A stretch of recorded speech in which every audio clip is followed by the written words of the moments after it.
निश्चित ही भारतीय जनता पार्टी की सरकार बनने जा रही है 2027 में। जी, टिकट मिलेगा? निश्चित ही मिलेगा। मैं पूर्ण प्रयास कर रहा हूँ और ये जो पूरे देश के अंदर कमल खिला है, इस कमल को तमाम कार्यकर्ताओं का साथ मिला है। देश के यशस्वी प्रधानमंत्री नरेंद्र मोदी जी के सपनों को साकार करता हुआ हर भाजपा का कार्यकर्ता आपको नजर आता है। मेरा नाम देव है। मैं उत्तर प्रदेश की जमीन पर तलाशते हुए कुछ ऐसे नौजवानों को निकलता हूं जो वाकई विकास और विकास की बात करते हैं। उत्तर प्रदेश का डिस्ट्रिक्ट बरेली, जहां कभी झुमका गिरा था, झुमके के नाम से यह बरेली मशहूर है। लेकिन उसी बरेली की जो सियासत है वो अपने आप में काफी लोकप्रिय है। यहां से एक ऐसी शख्सियत निकली जिन्होंने भारत में बरेली के नाम को राजनीतिक स्तर पर बड़ी पहचान दी। हम बात कर रहे हैं राज्यपाल के एक अहम ओहदे पर आसीन माननीय संतोष गंगवार जी की। उन्हीं से सीखते हुए न जाने कितने ही नौजवान जो सियासत में अपने कदम आगे बढ़ा रहे हैं। 2027 में एक बार फिर से भाजपा कमल खिलाना चाहेगी और नए नए नेता उसमें अपना भविष्य ढूंढ रहे हैं। तो मैं निकलता हूं अपनी टीम के साथ, अपने कैमरे के साथ कुछ ऐसे नौजवानों से मिलने जो विधायक बनने की चाह में है, तो कुछ नेता बनने की चाह में है, तो कुछ बेटा बनने की चाह में। तो आज शख्सियत के कार्यक्रम में हमारे साथ भोजीपुरा विधानसभा से बतौर अपने आप को बेटा मानने वाला एक ऐसा नौजवान है जिनके पिता ने यहां पर विधायकी की और जनता की सेवा की। ऐसे में एक बार फिर से पिता के सपनों को साकार करने की कवायद में लगा एक नौजवान हमारे साथ है। तो दिल की गहराइयों से आपका बहुत बहुत स्वागत और सम्मान। क्या नाम है आपका? मेरा नाम भुवनेश गंगवार है। भुवनेश जी, बहुत बहुत स्वागत है। कैसे हैं आप? पहले तो ये बताइए। बहुत बढ़िया। ठीक है। देखिए, हम राजनीति की बात बाद में करेंगे। आप भाजपा के सच्चे सिपाही हैं। पहले हम थोड़ी बात आपकी कर लेते हैं। हम जहां आए हैं एक स्कूल है। यहां आप उन गरीबों के बच्चों का मुस्तकबिल सुधारने की कोशिश कर रहे हैं जो अपने काम धंधों में लगे हुए हैं। किसी के बच्चे के भविष्य को वो बनाता है जो कहीं ना कहीं देश और समाज की चिंता करता है। थोड़ा भुवनेश के बारे में मैं और ये जनता जानना चाहती है। कहां से आपका सफर शुरू हुआ? पिताजी क्या करते हैं? थोड़ा सा बताइए। मेरा नाम भुवनेश गंगवार है जी। मेरे पिताजी श्री वीरेंद्र सिंह गंगवार जी। भोजीपुरा से पूर्व विधायक रहे। जी। 4 बार वो डिस्ट्रिक्ट कोऑपरेटिव बैंक बरेली के चेयरमैन रहे। जी। जी।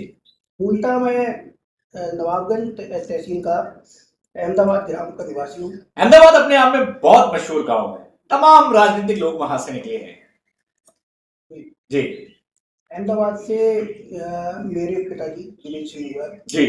और समाजवादी पार्टी से आदरणीय भगवत सिंह गंगवार जी। हमारी भारतीय जनता पार्टी से ही स्वर्गीय श्री केसर सिंह गंगवार जी एमएलसी रहे और अभी जब वो उनका देहांत हुआ तो वो विधायक रहे थे। जी। पहले पूर्व में वो जिला पंचायत अध्यक्ष भी रहे। मतलब कई सारे लोग जो हैं वो मेरे यहाँ से लगभग 3 ब्लॉक प्रमुख बने अहमदाबाद से। जी। जिला पंचायत सदस्य तो मान सकते हैं कि अहमदाबाद नेताओं की जंडी रहा है। बहुत सारे नेता निकले अहमदाबाद के स्कूल में राजनीति है। थोड़ा सा अपने पिताजी के बारे में बताइए। हमने जैसा ऑफ कैमरे लोगों से जाना, लोगों ने हमें बताया कि बेटे के नक्शे, जो पिता के नक्शे कदम है उन पर बेटा चल रहा है। मेरे पिताजी शुरू से बहुत शालीन स्वभाव के व्यक्ति थे। जी। हैं, अस्वस्थ हैं इस समय। जी। पिताजी का मैं कहूँगा बचपन से जी उनका राजनीति में बहुत रुझान रहा। जी। मेरे दादा अहमदाबाद से प्रधान रहे। जी। दादा के बाद पिताजी प्रधान रहे। जी। प्रधानी के बाद ही मेरे पिताजी समिति में सचिव रहे। जी। बहुत कम समय उन्होंने सचिव का कार्य किया। उसके बाद उन्होंने राजनीति में ही अपना पूरी सक्रियता की। जी। उसके बाद वो गांव में पुनः प्रधान बनी और जब से देश आजाद हुआ तो मैं कह सकता हूँ 1-2 बार को छोड़ के शुरू से हमारे गांव में हमारे घर में प्रधान। मतलब गांव की सेवा करते करते क्षेत्र की सेवा में आपका आना हुआ। जी। तो पिताजी विधायक भी रहे? पिताजी विधायक रहे। विधायक बनने से पहले वो जिला सहकारी बैंक के एक बार चेयरमैन बने, अध्यक्ष बने जी बरेली के। जो विधायक रहे आपके पिताजी, वो कहाँ से रहे? जहाँ हम लोग अभी इस समय बैठे हैं 120 भोजीपुरा। उस समय भोजीपुरा 38 भोजीपुरा होती थी। अच्छा, वो कौन सा समय था? सन बताइए थोड़ा सा। 2002 से 2007 तक पिताजी यहाँ से विधायक रहे जी। और उस समय चूंकि परसिमन नहीं हुआ था तो भोजीपुरा यहाँ से अब परसिमन के बाद थोड़ी तब्दीली हो गई है। पहले भोजपुरा यहाँ फतेहगंज का दरअसल हूँ। चलिए, हमने आपके परिवार की बात की, अब हम थोड़ा सा आपके बारे में जान लेते हैं। भुवनेश जी, आप एक नौजवान हैं और जबानी उस आईने की तरह है जिसमें दुनिया अपना मुस्तकबिल ढूंढती है। नौजवान जिस ओर कदम बढ़ा देता है, मैंने सुना है वहां लहर उठती है। जी, क्या भोजपुरा के नौजवान आपके साथ खड़े हैं? मैं कहूँगा मुझे भोजपुरा के सारे नौजवान, बुजुर्गवार, जी माताएं, बहनें, जी सबका बहुत प्रेम मिल रहा है। और मैं जहाँ भी जाता हूँ जी तो लोग मुझे पसंद करते हैं, मेरी बात को पसंद करते हैं। मैं अपनी बात अपने साथियों के साथ मिलकर करता हूँ, लोग बहुत अच्छे से पसंद करते हैं। देखिए साहब, 27 की तैयारी है, 27 में फूल खिलेगा? निश्चित ही भारतीय जनता पार्टी की सरकार बनने जा रही है 2027 में, जी और लंबे समय तक सरकार रहेगी, क्योंकि भारतीय जनता पार्टी के कार्य जो हैं वो जनता पसंद कर रही है। तो मैं कह सकता हूँ कि 2027 में भारतीय जनता पार्टी की पुनः उत्तर प्रदेश में सरकार बनेगी। भोजपुरा से आप विधायक बनना चाहते हैं? मैं कहना चाहूँगा जी। कि मैं बेटा बनना चाहता हूँ यहाँ। अच्छा, विधायक नहीं, बेटा बनना चाहते हैं। बेटा बनना भाई, नेता चाहता तो हूँ। हमें होर्डिंग्स पे बहुत नजर आते हैं, बहुत नेता नजर आएंगे हमें, मतलब सही बता रहे हैं हम आपको कि बहुत नेता हमको दिखते हैं। लोकतंत्र है ना, और लोकतंत्र में सबकी इच्छाएं हैं। चलिए भुवनेश जी, बड़ा सवाल आपने खुद ब खुद यहाँ खड़ा कर दिया। भाजपा आपके साथ खड़ी है? बिल्कुल, भारतीय जनता पार्टी, मैं कहना चाहूँगा कि मेरे साथ खड़ी हुई है, और पूरा विश्वास भारतीय जनता पार्टी मुझ पर जता रही है। टिकट मिलेगा? निश्चित ही मिलेगा, मैं पूर्ण प्रयास कर रहा हूँ, और भारतीय जनता पार्टी मुझ पर पूरा भरोसा करेगी, मुझे लगता है। चलिए, हमने मान लिया टिकट मिल गया और यहाँ पर फूल खिल गया और इस बेटे को विधायक बनने का सौभाग्य मिल गया, तो नौजवानों के लिए, इस क्षेत्र के लिए, इस भोजपुरा के लिए आप क्या करना चाहेंगे? क्षेत्र में करने के लिए बहुत सारे कार्य हैं। जी मैं कहना चाहूँगा, चाहे वो शिक्षा के क्षेत्र में हो, क्षेत्र में, रोजगार के क्षेत्र में, जी या क्षेत्र के विकास और कई माध्यमों से, जी जैसे कई रोड, सड़क, पानी की व्यवस्था हो, जी बिजली की व्यवस्था हो, जी क्षेत्र में शिक्षा के लिए नए आयाम गठित करने की हो, या क्षेत्र की जिस भी क्षेत्र में मतलब विकास की आवश्यकता होगी, जी जिस भी जी उसमें मैं पूर्ण अपना योगदान दूंगा, और जमीनी लेवल से काम करूंगा, मतलब हवाई नहीं, कोई हवाई काम नहीं। देखिए हमने क्या देखा है कि आप तो विधायकी के लिए तैयारी कर रहे हैं, लोग प्रधान जब बन जाते हैं तो बड़ा सा चौड़ा हो जाते हैं और मतलब कोठी ऊंची हो जाती है और गाड़ी लंबी हो जाती है, और जो अपने खून पसीने को लगा करके आपको विधायक और प्रधान बनाते हैं, जो भी बनाते हैं, उनको दरकिनार कर दिया जाता है। भुवनेश से भोजपुरा की जनता क्या उम्मीद रखे? भुवनेश से भोजपुरा की जनता यही उम्मीद रखे, भुवनेश आपका बेटा है, आपका भाई है, आपका भतीजा है। तो मैं यही कहना चाहूंगा कि भुवनेश आपके घर का सदस्य है, आपके घर के सदस्य की तरह, जैसे घर का सदस्य घर का विकास करने का कार्य करता है, भोजपुरा, और कहना चाहूंगा बरेली, पूरा उत्तर प्रदेश, पूरा भारत मेरा अपना घर है।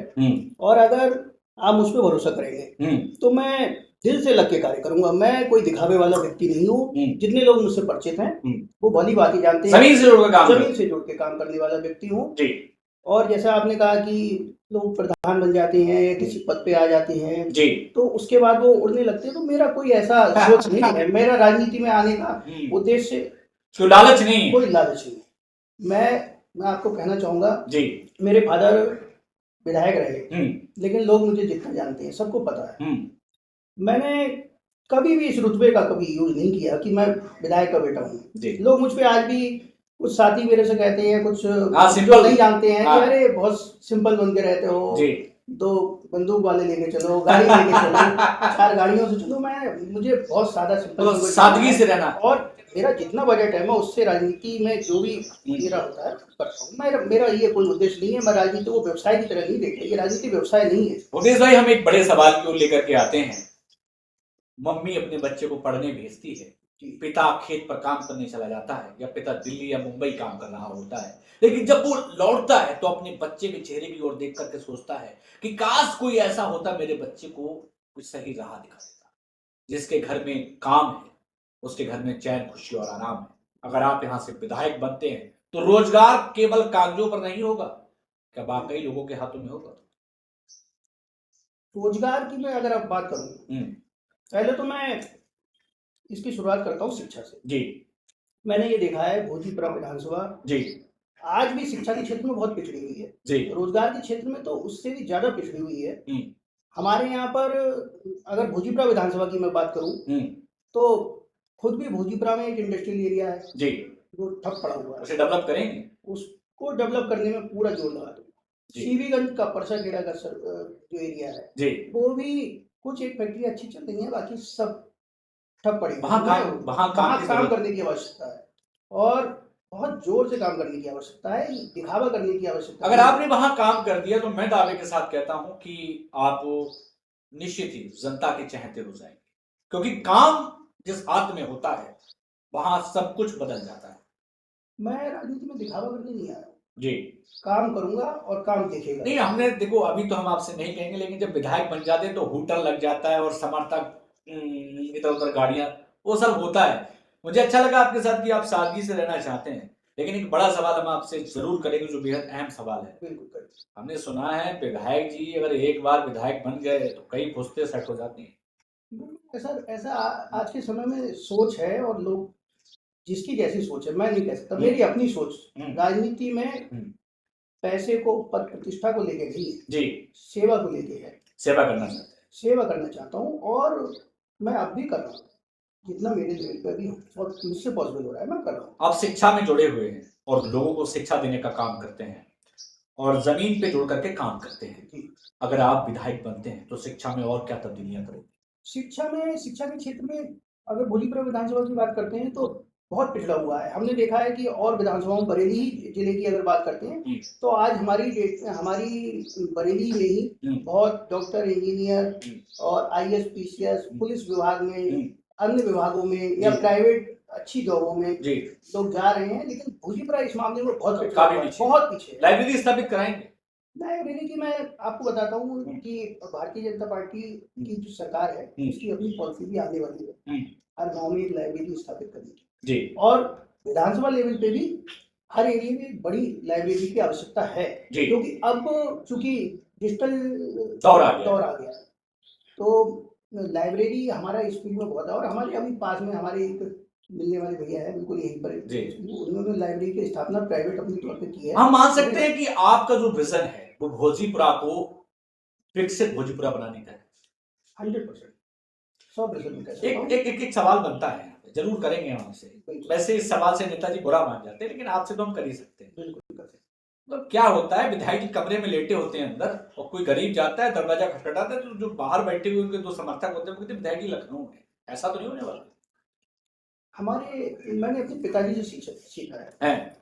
मेरे पिताजी राजनीति में जब से आए और मैं छोटा था, मैं देखता था कि पिताजी कमरे में सो रहे हैं और लोग आके उनके पास बैठ जाते थे। आपने आज की डेट में ऐसा नहीं। हाँ, बिल्कुल। और आज भी मैं आपको बताता हूँ, मेरे घर तक लोगों का आना जाना, मेरे घर कमरे तक आने जाना। इससे राजनीति नहीं, पारिवारिक होने चाहिए। बिल्कुल। और आज भी आप मेरे साथ चलिए, मेरे घर पे देखिए, चाहे अहमदाबाद में, चूंकि मैं रुक नहीं पाता हूँ जी, आना जाना मेरा, कभी यहाँ कमुआ भी मेरा गाँव ही है जी, कमुआ घोटिया यही पड़ता है पास में जी, तो मैं अब आज की डेट में यहाँ का वोटर हूँ। तो हम मान सकते हैं भूपेश जी भोजीपुरा बदलाव को तैयार है? 100%। आपके साथ लोग खड़े हैं? मेरे साथ सबका प्रेम है, मेरी माताएं बहनों का, मेरे भाइयों का, साथियों का और बुजुर्गों का। जनता आपके साथ है, लेकिन क्या भाजपा आपके साथ पूरी तरीके से? भाजपा भी पूरी तरीके से मेरे साथ। अच्छा, मुझे पूरा विश्वास है, भारतीय जनता पार्टी मुझ पर विश्वास करेगी और मुझे सेवा करने का मौका देगी जी। आज भी पार्टी जो मुझे जिस तरीके की भी दायित्व देती है, जो भी मुझे कार्य करने के लिए, वही मैं करता हूँ बहुत अच्छे से, 100% करता हूँ। विधायक बन के हमें तो नहीं भूल जाएंगे?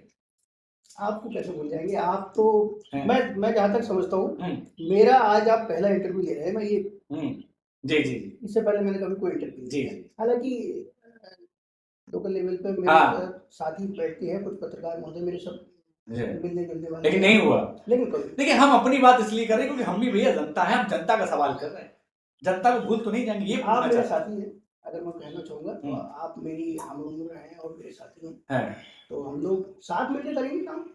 तो हम मान सकते हैं कि भोजीपुरा का जो ख्वाब आपके पिता ने देखा था वो ख्वाब बेटा पूरा करेगा।